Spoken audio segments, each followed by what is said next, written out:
పెళ్ళంటే తప్పెట్లు, సందళ్ళు, తాళాలు, తలంబరాలు, మూడే ముళ్ళు, ఏడే అడుగులు, మొత్తం కలిపి నూరేళ్లంటూ గొప్ప కార్యక్రమమే సాగుతోంది. పెళ్ళంటే మామూలు విషయమా? పెళ్లికి ముందే పెళ్లి కొడుకు, పెళ్లి కూతురు షాపింగులు, వీడియోలు, ముద్దులతో ప్రీ వెడ్డింగ్ షూట్లు ఒకటేంటి, పెళ్లికి ముందు కూడా కత్తిలాంటి తంతు జరుగుతోంది. ఆ తర్వాత 3 ముళ్ళు 7 అడుగులు గొప్పగా మ్యారేజ్ ముగుస్తోంది. ఇక శోభనం, ఆ తర్వాత 6 నెలలు ఫుల్ హ్యాపీ. కానీ అత్త గయ్యాళిదైతే చచ్చిందే కోడలు. మొగుడికి మేనర్స్ లేకుంటే పెళ్ళానికి తకిటే. మొదట చిరాకు, ఆ తర్వాత కోపం, ఆ తర్వాత ఇదేం జీవితం, వీడే మొగుడు అనుకుంటుంది ఆ అమాయకపు అమ్మాయి. కానీ మన సంప్రదాయంలో ఒకసారి పెళ్లి జరిగితే గడియ పెట్టి తాళం వేసి ఆ తాళాన్ని సముద్రంలో విసిరేసినట్టే. అంటే తాళం దొరకదు అంటే ఆ పెళ్లి బంధాన్ని తెంచుకోకూడదు. మొగుడు అన్నాక వెధవల కూడా ఉంటారు, అత్తలన్నాక ఆ మాత్రం గయ్యాళిలుంటారని నీతులు చెబుతూ ఉంటారు బంధువులు. కానీ భరించే అమ్మాయికే ఆ కష్టం తెలుస్తోంది. ఇలానే జార్ఖండ్లోని రాంచీలో ఉన్నాడు వ్యాపారి ప్రేమ్ గుప్తా. ఇతనికి 2 సంతానం. పెద్ద కూతురు సాక్షికి 2022 జనవరిలో సచిన్ కుమార్ అనే వ్యక్తికి ఇచ్చి ఘనంగా పెళ్లి చేశాడు. కట్నం 50 లక్షలు ఇచ్చాడు. అల్లుడికి కారు, ఇక ఇతర లాంఛనాలు కూడా తక్కువ కాకుండా ఇచ్చాడు. ఒకతే కూతురు, ఆ తర్వాత కొడుకు. తన జీవితంలో సంతోషం తెచ్చిన కూతురు సాక్షి తనను నాన్న అని మొదటిసారి పిలుస్తుంటే ఉప్పొంగిపోయాడు. ఎంతో ప్రేమగా బిడ్డను పెంచుకున్నాడు. అందుకే బాగా డబ్బున్న వ్యాపారం చేస్తున్న సచిన్ కుమార్ అనే యువకుడికి సాక్షినిచ్చి పెళ్లి చేశాడు తండ్రి ప్రేమ్ గుప్తా. ఘనంగా అత్తారింటికి పంపాడు. ఏ మాత్రం పెళ్లిలో లోటు చేయలేదు. ఒక్కో రూపాయి పోగేసి సంపాదించుకున్న 2 ఫ్లాట్లను కూడా రాసిచ్చాడు.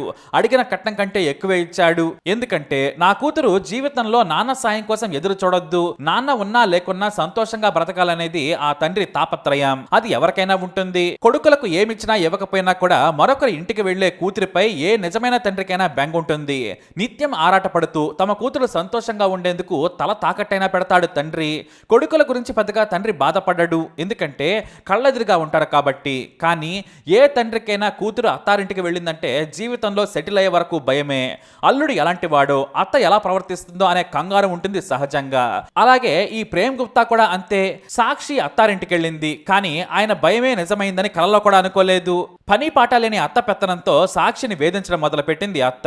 ఇక మొగుడికి అమ్మంటే విపరీతమైన భయం. ఇంకేముంది, అమ్మ జీవో ఆర్డర్ పాస్ చేస్తే కొడుకు అమలు చేసేవాడు. 6 నెలల్లోనే కోడలు ప్రెగ్నెంట్ కావాలి. పండగ వస్తే అల్లుడికి ఏమాత్రం రెస్పెక్ట్ తగ్గొద్దు. ఇంట్లో అనుకోగా ఉండాలి. బట్టలు నిండుగా కప్పుకొని బయటికి వెళ్ళాలి. ఉదయం 5 గంటలకే లేచి పనులు మొదలు పెట్టాలి. నేను కాళ్ళు బార్లా చాపుకొని పడుకుంటే కాఫీ ఇవ్వాలంటూ బోడి పెత్తనం చేసేది.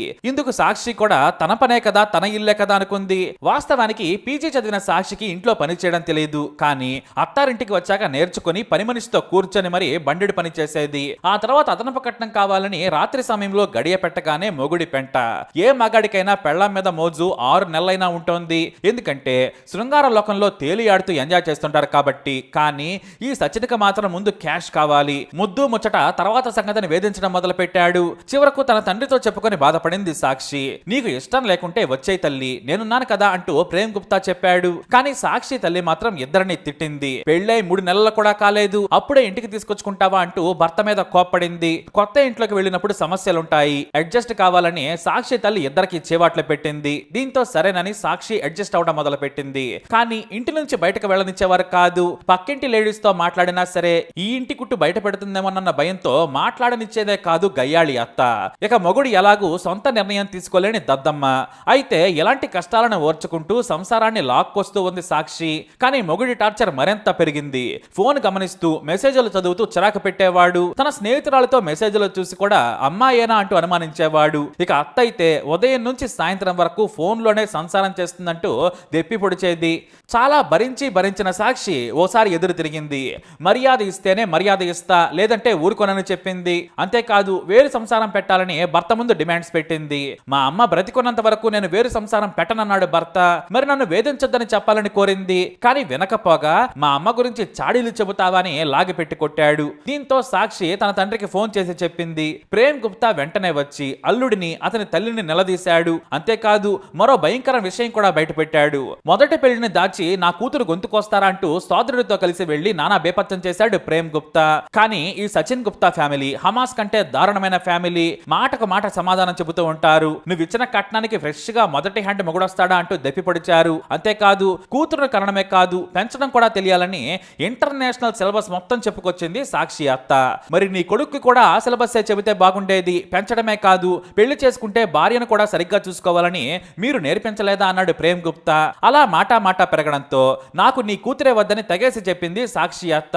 మాకు మాత్రం నీ కొడుకు కావాలని వేలాడుతున్నామా అన్నాడు సాక్షి తండ్రి. కుటుంబ పెద్దలు చేరుకుని పంచాయతీ తీర్మానం చేశారు. ఇక నుంచి కోడలు జోలికి అత్త రాదని చెప్పారు. దీంతో సరేనని ప్రేమ్ గుప్తా కూతురును అడిగి వెళ్లిపోయాడు. మళ్లీ నెల తిరిగేసరికి సాక్షిని వేధించడం మొదలు పెట్టారు. కొట్టడం, పరోక్షంగా తిట్టడం చేస్తూ భర్త అత్త కలిసి నరకం చూపించారు. దీంతో తన కూతురు మరోసారి తండ్రికి ఫిర్యాదు చేసింది. నీ ఇష్టం తల్లి, నువ్వు నా దగ్గరకు వస్తే నాకు ప్రాణం ఉన్నంత వరకు నీకు డోకా ఉండదు. ఈ నాన్న నీ చెయ్యి వదిలిపెట్టాడు. దేవుడి దయతలిస్తే నీకు ఏ కష్టం రాకుండా చూసుకుంటానని చెప్పాడు ఆ తండ్రి.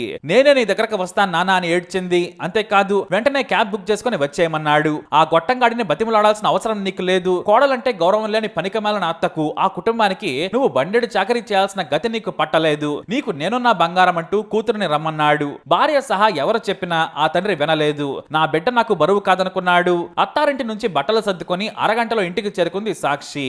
అంతేకాదు ఆ మరునాడే విడాకులకు అప్లై చేసింది. మొదటి పెళ్లి దాచి రెండో పెళ్లి చేసిన సచిన్ కుటుంబ సభ్యులు కూడా ఏం చేయాలో తెలియక సంతకాలు పెట్టేశారు. అంతే, రాంచీ ఫ్యామిలీ కోర్టు కూడా 6 నెలల్లోనే విడాకులు మంజూరు చేసింది. తన కూతురుకు నరకం నుంచి విముక్తి కలిగిందని తెగ సంతోషించాడు తండ్రి. అంతేకాదు విడాకులు నేరం కాదు, అది పెద్దలను పిలిచి కోర్టు నుంచి ఇంటికి ఘనంగా పుట్టింటికి స్వాగతం పలికారు తండ్రి. అదే రోజు సాయంత్రం తన దగ్గరి వారందరికీ కూడా విందించి డివోర్స్ సెలబ్రేషన్ పీక్స్ కి తీసుకెళ్లారు. నా కూతురు నాకు భారం కాదు, మంచివాడు కాదని తెలిసినా నా కూతురును నరకంలో బ్రతకమని నేను చెప్పను. చదువుకుంది, నేను సంపాదించిన ఆస్తి ఉంది, కొడుకుతో సమానంగా పెంచాను, అలానే చూస్తాను. పెళ్లి సమయంలో భారత్ చేశాం, ఇప్పుకునే భర్త లేకుంటే నరకమే కదా జీవితం. అందుకే విడాకులు ఇప్పించి మరీ భారత్ ఏర్పాటు చేశాడు. మంచివాడు దొరికితే మరో పెళ్లి చేస్తాను, పెళ్లే వద్దంటే తన ఇష్టం, నేను ఏ లోటు రాకుండా చూసుకుంటానంటూ మీడియాకు చెబుతూ గర్వంగా ఫీల్ అయ్యాడు ప్రేమ్ గుప్తా. ఎంతైనా ఆ కూతురు అదృష్టవంతురాలే. నాన్నంటే నాన్నే కాదు, ప్రాణంలా చూసుకునే దేవుడు, స్నేహితుడు.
पहले इस पूजा में हम बहुत भारी लेते जैसे पंडाल